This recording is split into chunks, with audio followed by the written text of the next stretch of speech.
Hello, and welcome to Kate and Deb's podcast about creating learning environments.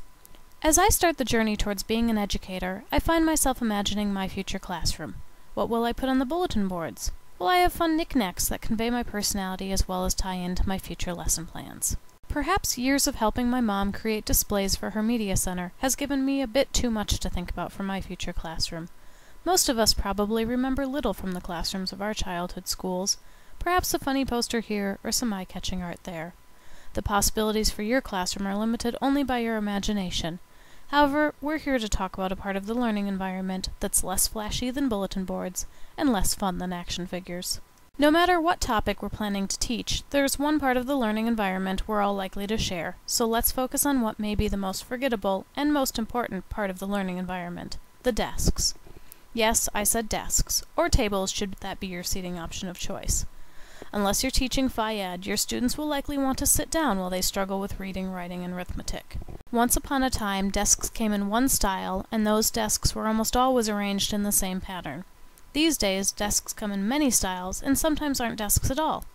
Let's talk about the ways desk arrangement can affect learning in your classroom. Here's our classroom. This candy bar is going to be standing in for a desk, and this wrestler is going to be standing in for a student. Apparently, we're at an all-boys school, and they look like troublemakers, so desk arrangement will be very important. The book calls this personal territories and horizontal seating. It may be a bit old-fashioned, but it still has its uses. This style is great for a lecture-based class or test-taking, as it does not encourage student interaction, and it keeps the attention focused up front. Just keep those rows far enough apart so the notes can't get passed between people. However, I think most of us would like to think that our classrooms will be more interactive and less based on lecture. Some classes are better suited to a U-shaped layout. The U-shape still focuses the classroom towards the front for demonstration or notes, but it also creates a UN feeling.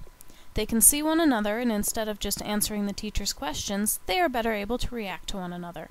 This would be great for a class with some presentation and some discussion. Another option is the full circle.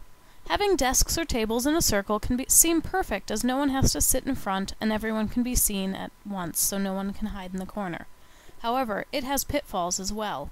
It's a bad choice for classes where the teacher needs to write on a board, as about a quarter of the students will have their back to any given side of the room. It can also be hard to keep the focus while sitting in a circle, as it creates much more opportunity for student interaction. The key is using that student interaction for good instead of evil by using the circle for discussion and debate. There are many other options that we don't have time to discuss in depth in this podcast. Double rows are great for classes with a lot of paired up work. Creating mini groups of desks, or clusters as the textbook calls them, can also be useful. The textbook notes that clusters are best for student interaction, however they are poor for whole group presentations, and may make class management difficult. There are a lot of websites out there that offer tips on designing your learning space, and some even allow you to play with furniture layout electronically to save yourself the back-breaking chore of continuously rearranging. Classrooms and desks are also changing with new technologies, such as these interactive desks developed at Durham University in the UK. We hope this podcast has given you some food for thought when planning your future classroom. Thanks for listening.